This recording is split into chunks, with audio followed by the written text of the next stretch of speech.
Chers tous, chers amis, je vous remercie très chaleureusement d'être venus aujourd'hui à ma remise de décoration de commandeur de la Légion d'honneur par le général de corps aérien Éric Rousseau, ici présent.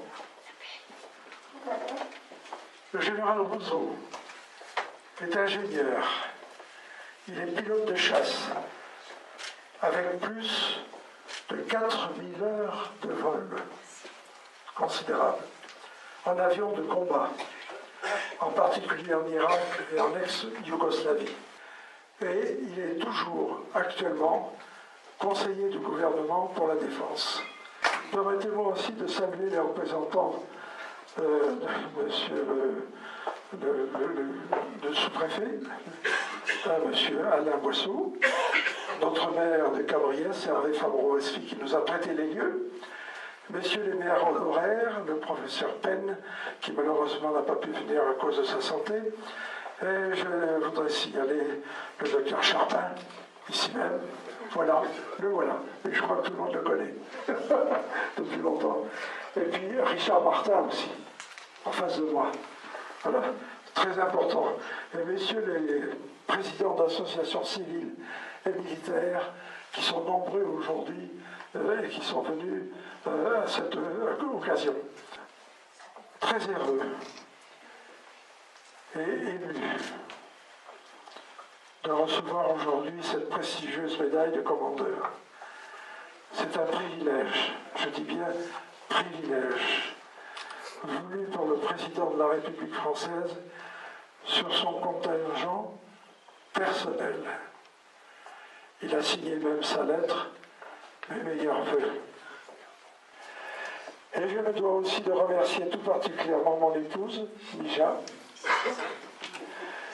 qui a partagé toutes ces années avec moi. Et je peux vous dire que nous allons fêter cet été nos 60 ans de mariage. Bravo! Sans doute ici, celui qui connaît le moins Gilbert Raffier. Mais bon, j'ai un peu travaillé sur le sujet, donc je pense le connaître un peu mieux. Mais j'ai été très surpris de voir des gens qui venaient d'autant de pays. Et vos mérites sont éminents, à l'évidence.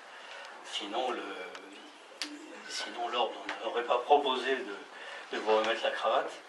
Mais je vois que cette vision de vos mérites est largement partagée. Il y a juste une chose qui m'étonne, c'est que je suis étonné qu'il n'y ait personne qui vienne d'Afrique. Parce que vous êtes quand même essentiellement un Africain, quand on regarde votre parcours. Je suis africain. Oui, c'est comme ça que je voyais les choses. D'autant qu'il a été écrit, je ne sais pas si vous l'avez lu, dans la cohorte, qui est la revue de la Société des membres de la Légion d'honneur, un article sur les 1000 vies de Gilbert Raffier. Alors 1000 vies, donc on peut en dire des choses sur ces 1000 vies. Médecin général, médecin avant d'être général, écrivain, aventurier quand même, parce que il était pratiquement seul quand il nous disait en Mauritanie, à une époque où beaucoup d'entre nous étaient encore une lueur de désir dans les yeux, etc. Donc je vais simplement me contenter de rappeler quelques points saillants, ou ceux qui m'ont frappé en vous rencontrant. Il y a une chose que je voudrais dire avant, c'est qu'aujourd'hui on vous honore, bien évidemment. Quand j'ai lu un peu sur votre carrière, et puis quand j'ai discuté avec vous, je pense qu'une part du mérite, et ça n'enlève pas le vôtre, revient à Mija et à votre famille. Donc j'ai été charmé de vous rencontrer.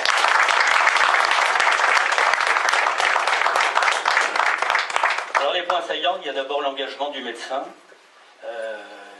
vers les plus démunis, pour les soigner, bien évidemment, mais aussi pour les réinsérer dans la société. Voilà. Le deuxième point, c'est le dynamisme du bâtisseur, qui est parti toujours sur ce village de quelques cases à aujourd'hui un véritable village, d'abord un centre médical, et un village qui compte près d'un millier d'habitants, qui est passé d'une vingtaine de personnes, donc à un millier d'habitants, et on en est, je crois, à la 3e génération. C'est quand même assez admirable. Et il y a un point qui n'a pas été dit avant, donc je suis très content. Il est très rare de décorer de la Légion d'honneur un chef coutumier. Et donc ça va être un grand plaisir pour moi. Alors il y en a sans doute qui ont été décorés, qui ont reçu la Légion d'honneur, mais il n'y en a sans doute pas qui sont membres de la Légion d'honneur. Et ça fait une petite différence. Donc bravo en tout cas. Moi je suis amoureux de l'Afrique, j'y ai passé quelques temps, et donc je mesure tout le plaisir que vous avez pu avoir à être reconnu comme un chef coutumier. Dans les qualités, le courage et le discernement, vous l'avez démontré tout au long de votre carrière, bien sûr, mais particulièrement au Zaïre, en 1976, quand vous êtes allé dans cette zone, à peu près à 1 millier de kilomètres de Kinshasa, que vous avez qualifié d'enfer. Et on peut imaginer que c'était un enfer pour ceux qui se souviennent, avec un virus, une maladie que l'on découvrait, qui est sans doute une des maladies les plus terribles que l'on ait connues, avec une panique qui régnait, et puis en Afrique avec des peurs ancestrales qui remontaient. Et il a fallu, entre guillemets, violer des coutumes pour inhumer très rapidement les morts pour ne pas que la maladie se développe. Donc vous êtes le co-découvreur d'Ebola, ce qui est quand même pas rien, donc pas n'importe qui, je crois que je suis petit, donc pas n'importe qui. Je voudrais souligner les qualités du chercheur aussi, qui a consacré sa vie à éradiquer les endémies africaines. Les qualités du diplomate aussi. On ne passe pas un demi-siècle à s'occuper d'Afrique, à côtoyer les plus grands personnages d'Afrique. Pas toujours facile, en étant aux côtés des responsables africains, politiques ou des décideurs, en étant chef d'institut ou de mission française.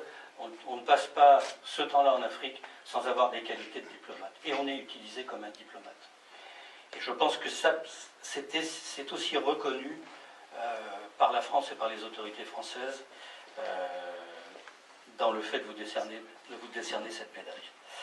Et puis, vous avez dit la persévérance. Moi, j'avais mis l'opiniâtreté au service des autres. Et je pense que c'est un point extrêmement important avec l'association Raffier-Cros que vous avez montée il y a 25 ans, ou près de 25 ans, que vous avez animée surtout, et qui aujourd'hui concerne 4 villages en plus de Raffier-Cros. Vous avez travaillé avec une vraie constance, vous avez près de 90 ans, c'est jeune, mais c'est un âge où beaucoup ont déposé les armes, et je pense que vous n'êtes pas prêt de les déposer, c'est une bonne chose. Et ça, je n'ai pas déposé la canne. Ne me menacez pas. Voilà, mon cher Gilbert, mon général, vous donnez une belle image de la France, et puis je crois que vous donnez surtout un message d'espoir aux Africains, puis d'espoir à nous tous finalement, dans une période où tout n'est pas rose, et où on a finalement, en vous côtoyant, de bonnes raisons d'être optimiste. Je vais vous remettre la médaille. Moi, à titre... Enfin, mon histoire ne vous intéresse pas, mais quand même. Je vais vous dire.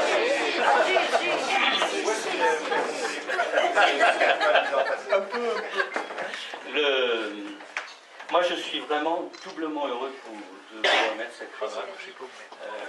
La première raison, c'est que ça m'a donné l'occasion de vous rencontrer. J'ai honte, mais je ne connaissais pas ni Mija, ni Gilbert Raffier. Ni Cabriès. Ni Cabriès, oui, mais ça, j'osais pas le dire. Donc voilà, je suis vraiment très sincèrement, très heureux de vous avoir rencontré, et très admiratif, je l'ai dit, et ce n'est pas uniquement un discours de circonstance, je pense vraiment tout ce que j'ai dit.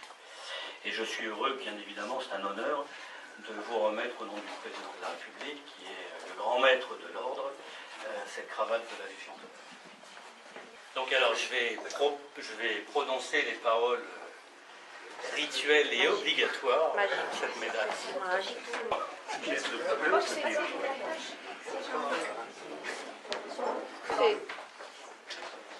Gilbert Raffier, au nom du président de la République et en vertu des pouvoirs qui nous sont conférés, nous vous faisons commandeur de la Légion d'honneur.